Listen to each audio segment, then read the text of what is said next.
Chapter 3. Mrs. Armstrong, who was still trying to run things from her hospital bed, said the same people always got the main parts, but it's important to give everybody a chance, she told Mother over the telephone. Let me tell you what I do. Mother sighed and turned off the heat under the pork chops. All right, Helen, she said.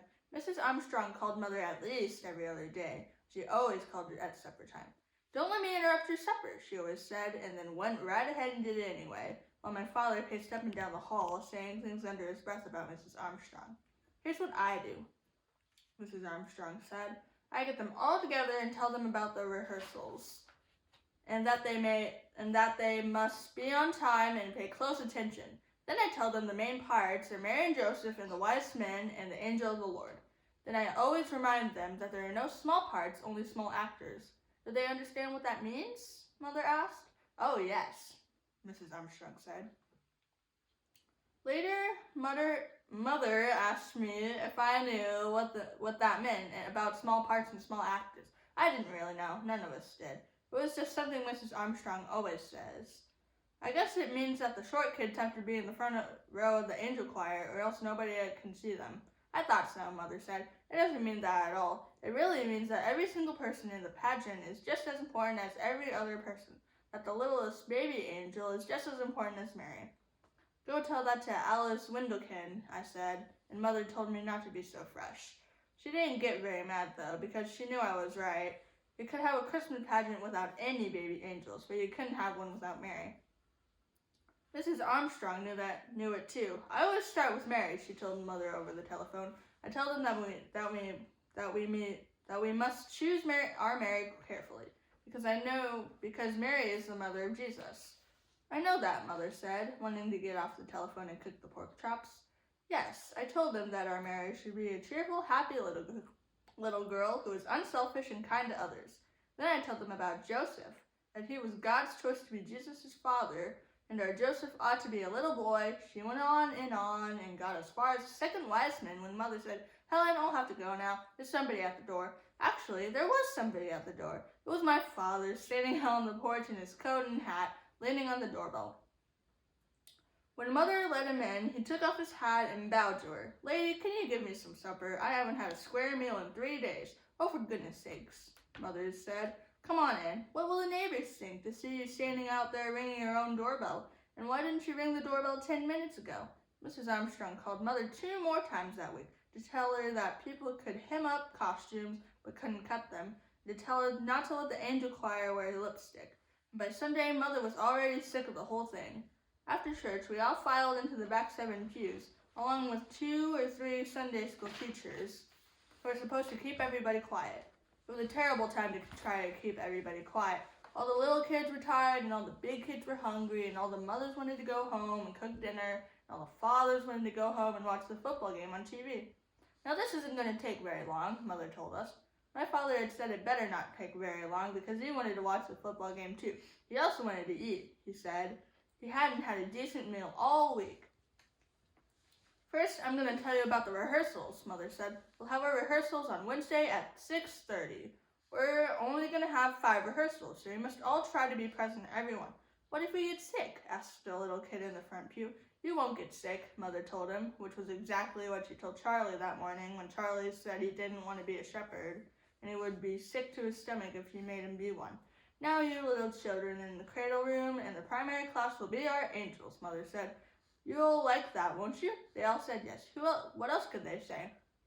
The older boys and girls will be the shepherds and the guests at the inn and the members of the choir, Mother was really zipping along, and I thought how mad Mrs. Armstrong would be about all the things she was leaving out.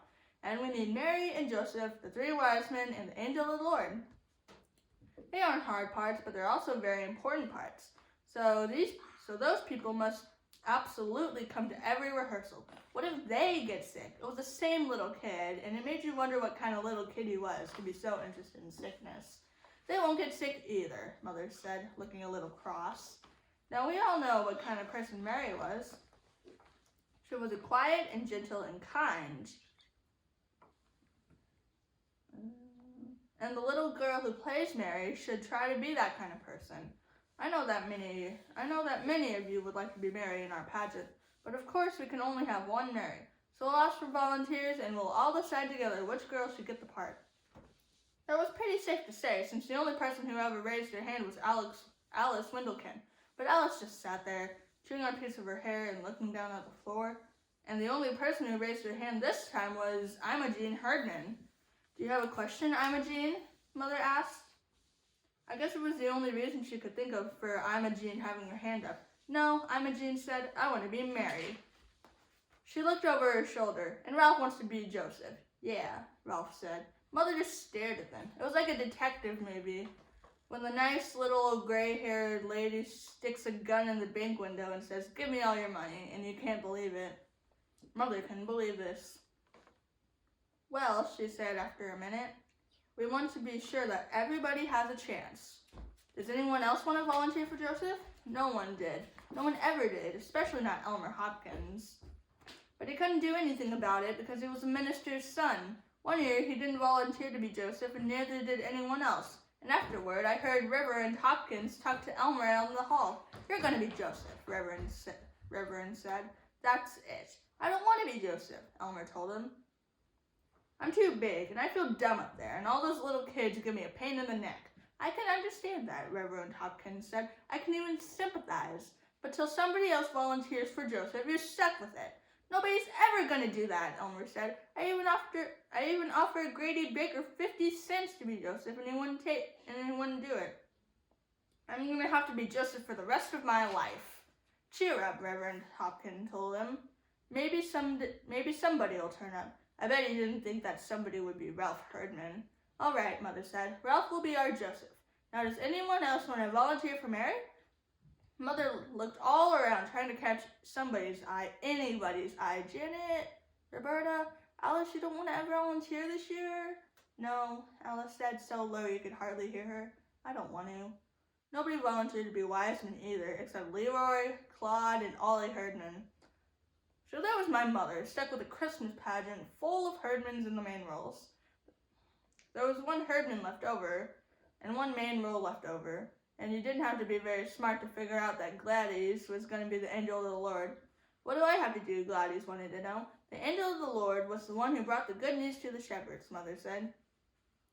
Right away, all the shepherds began to wriggle around in their seats, figuring that any good news Gladys brought them would come with a smack in the teeth.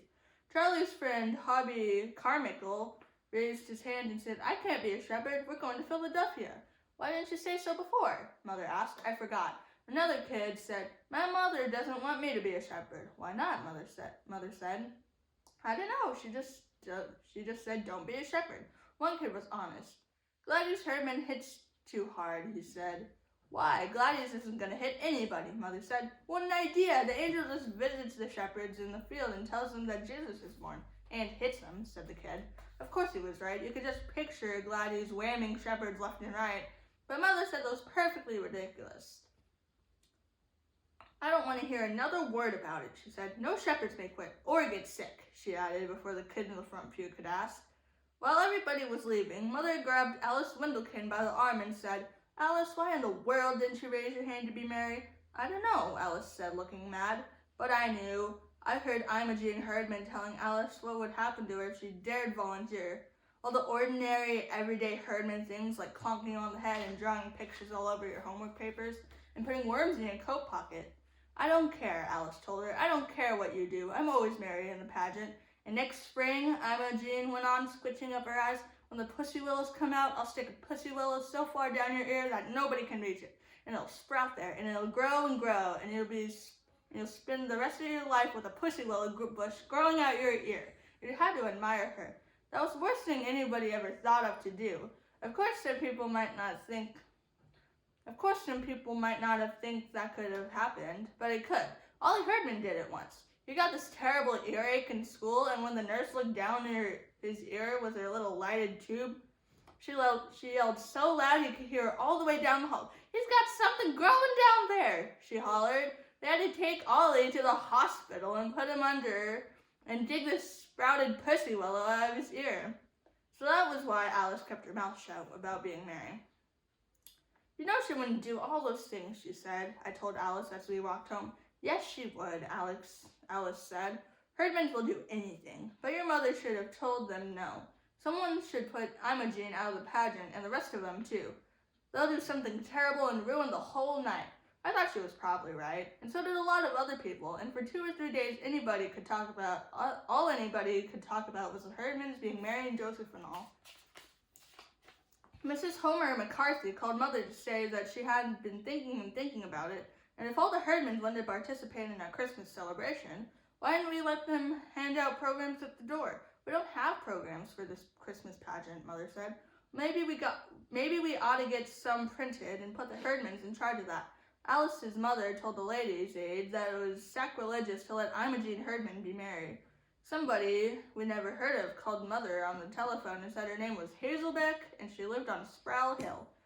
And was it true that Imogene Herdman was going to play Mary, the mother of Joseph, in the church play? Yes, Mother said. Imogene is going to be Mary in our church pageant. And the rest of them too, the lady asked. Yes, Ralph is going to be Joseph, and the others are the wise men and the angel of the Lord. You must be crazy this time, Mrs. Hazelbeck told Mother. I live next door to that outfit with their yelling and screaming and their insane cat in the garage door going up and down all day long, and let me tell you, you're in for a rowdy time. Some people said it wasn't fair for a whole family who didn't even go to our church to barge in and take over the pageant. My father said somebody better lock up the Women's Society silver service. My mother just said she would rather be in the hospital with Mrs. Armstrong. But then the flower committee took a potted geranium to Mrs. Armstrong and told her what was going on. She nearly fell out of bed, traction bars and all. I feel personally responsible, she said. Whatever happens, I accept the blame. But I'd been up and around and doing my duty. This never would have happened. And that made my mother so mad she couldn't see straight. If she'd been up and around, it wouldn't have happened, Mother said. That woman. She must be surprised that the sun is still coming up every morning without her to supervise the sunrise. Well, let me tell you. Don't tell me, my father said. I'm on your side. I just mean that Helen Armstrong is not the only woman alive who can run a Christmas pageant. Up till now, I'd made up my mind just to do the best I could under the circumstances, but now, she stabbed a meat fork into the pot roast, I'm going to make this the very best Christmas pageant anybody ever saw. And I'm going to do it with the Herdmans too. After all, they raised their hand and nobody else did, and that's that. And it was too. For one thing, nobody else wanted to take over the pageant with or without the Herdmans. And for another thing, Reverend Hopkins got fed up with all the complaints and told everybody where to get off. Of course, he didn't say, go jump in the lake, Mrs. Wendlekin, or anything like that. He just reminded everyone that when Jesus said, suffer the little children to come unto me, Jesus meant all the little children, including the Herdmans. So that shut everybody up, even Alice's mother, and the next Wednesday we started rehearsals.